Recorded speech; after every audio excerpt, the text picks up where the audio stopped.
Hi guys, it's Nompilo here and welcome back to my channel. So today we're gonna be doing a fragrance review. I beg your pardon, that would be my draw camera picking on people passing by. Behave, keep quiet.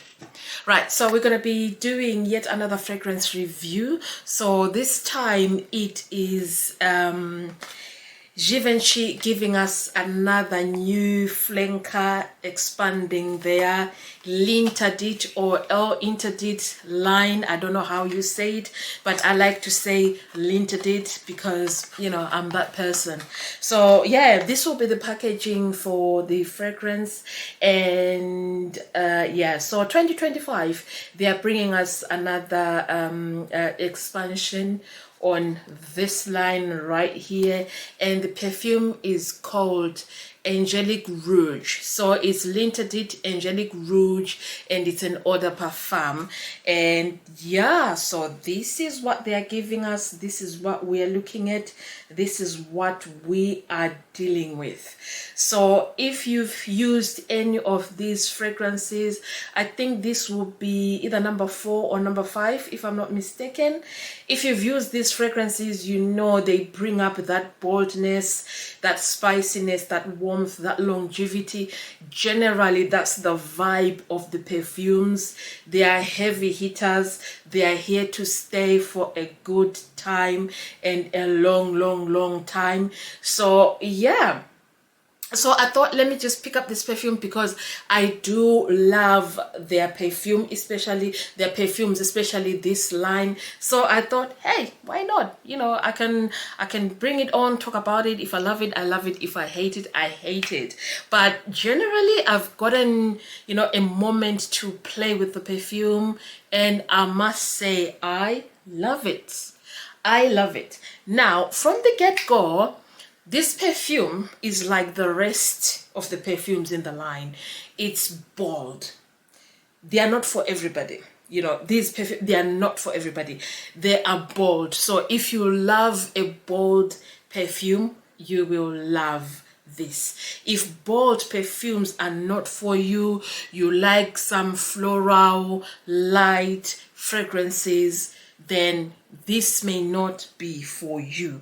I'm gonna be honest. You know, I don't consider myself an influencer. I don't get paid for talking about products, but I buy products, I buy things that I feel like I'm gonna love, and I talk about them on YouTube. Why not? You know, I just talk to my camera and hopefully somebody will pick on 1 or 2 things there and learn 1 or 2 things. So yeah, if you like bold perfumes, this will be for you. If you don't like bold perfumes, you may not like this one. So get go, the opening of this perfume, I'm gonna say it is complex. This perfume is complex. It's not one of those perfumes where you spray and you're like, oh, I'm picking on this, I'm picking on that, and I'm picking on that. It's difficult to break down as to what you are smelling. Honestly, I sprayed it 3 times for me to be able to pick on the notes that are there. That's how difficult this perfume is. So it is complex. If you're wearing it, that's good. That's good. But if you must break down the ingredients and talk about them, that is a bit of a challenge. It's not an easy thing. But at the end of the day, the main thing is, if you're wearing it, can you smell it, or can you smell yourself? Can other people smell you? That's the main thing. And generally, do you like the scent? So it's a good perfume. You know, you can smell it. It's very strong. However, it is a complex perfume, right? It is complex. So from the get-go, you get that, you know, Givenchy Linterdit vibe that is bold, that is sweet, that is warm, that is spicy. That is what is common with this line of perfumes from Givenchy or Givenchy. It's warm, it's spicy, it's bold, you know, bit of sweetness. So you get that. So on here, opening, it is sweet. You've got that, you know, boldness of it. And then you get something that I thought, ingredient wise, it was rose. So the sweetness of it comes in as though you've got rose. And I was like, do we have rose here? Because what I do is I spray the perfume and I try and guess the ingredients as to what I'm smelling. And sometimes it's a thing that I do to see if I'm wrong or if I'm right. And this time I was wrong. But my senses were picking on rose. But there is no rose in here. That's how complex the ingredients on here are, or the smell of this perfume is. So let's jump into the notes first of all. I've got them on here. So top notes, they've got prickly pear, angelica, and ginger. You can sort of like see where we are going with that ginger. The warmness, the spiciness, everything. And then you've got the middle notes, right, of white flowers and angelica. That angelica again, it's, you know, this is the first time I'm seeing angelica, so I've had to research what it is. But yeah, I like the ingredients of here, honestly. I really do. They are not popular. You don't have the vanillas and the, you know, all those other, you know, common ingredients. The most common here would be patchouli, which is on the base notes. So the base notes, you've got patchouli, you've got Haiti and vetiver. Again, vetiver, we are used to seeing it on the fragrances, but not Haiti and vetiver. Didn't get the chance to look at the difference, but so yeah, base notes, you've got Haiti and vetiver and patchouli. So reading the notes, you can sort of like tell where we are going. You've got the amberness there, you've got the woody, you've got the spicy. That is the general feel of this perfume.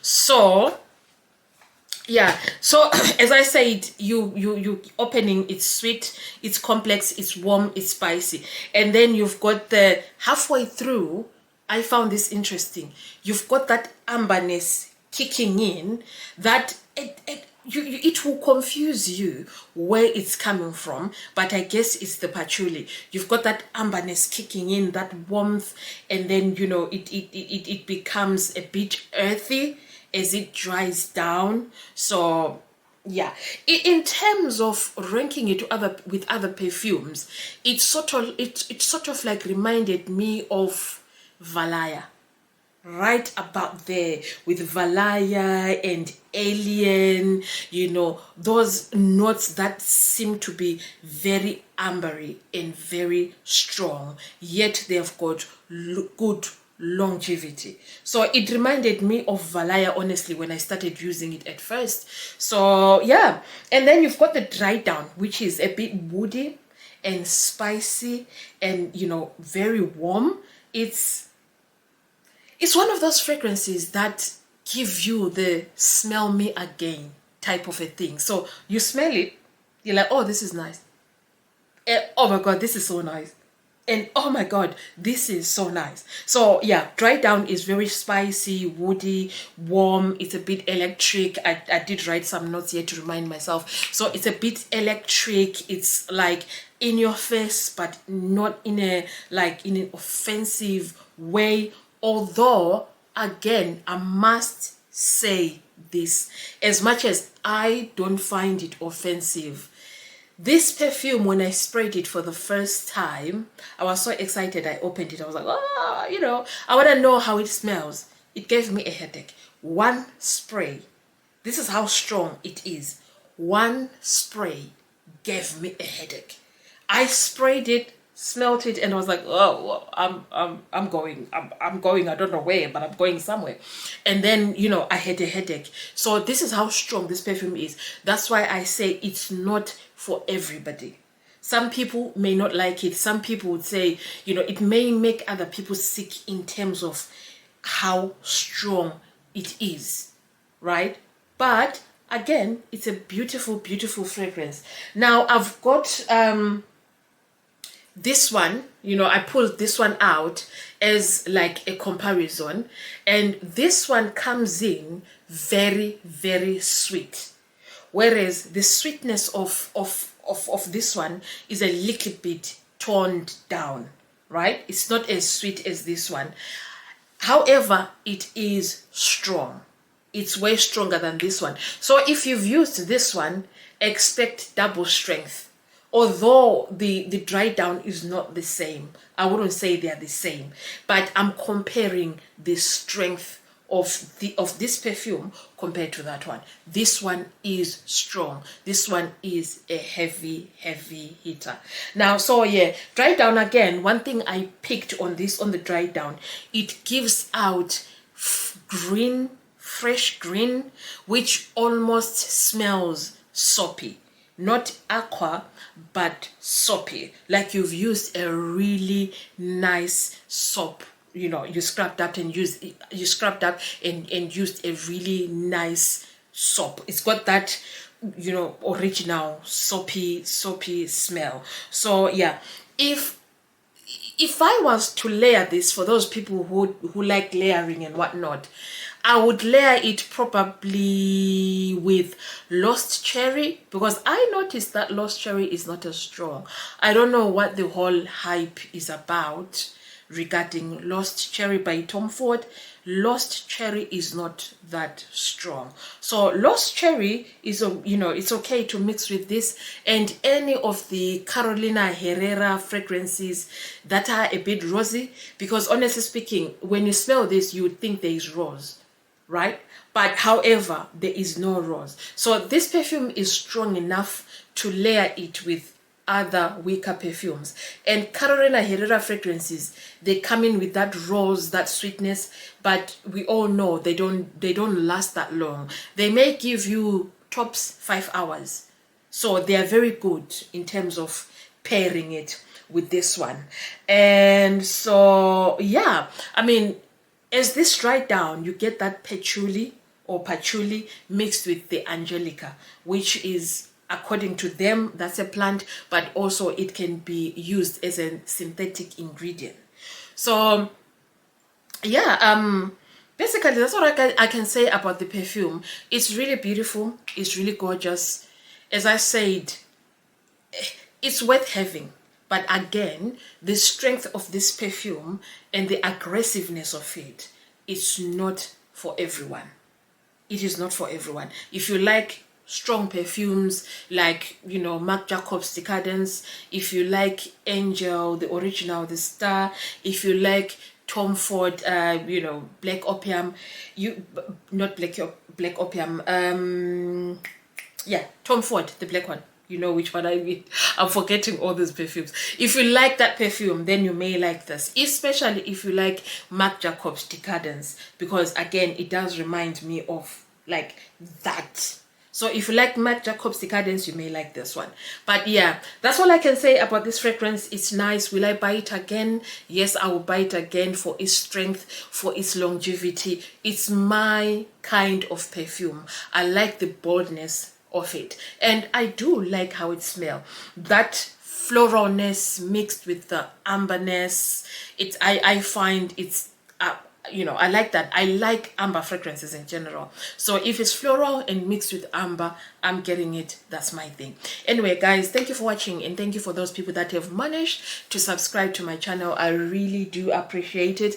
If you want to try this fragrance out, honestly though, if you want to try it out, I would say maybe go in store, test, or get a small tester if they are out, right? If they have a small tester, get a small tester, or go in store and try it out and see whether it's something that you like. I'm not saying do that because it's a bad fragrance. I'm saying do that because it's a very strong fragrance. There is nothing like buying a fragrance and then not being able to wear it because it gives you a headache, or it makes you dizzy, or it makes you feel sick. There is no point. Certain people can wear certain fragrances. Certain people cannot wear certain fragrances. I like bold fragrances that are here to stay. But some people want to go a bit lighter. That's up to you. You choose. Anyway, guys, thank you so much for watching. I appreciate you. I'll see you on my next video. Bye.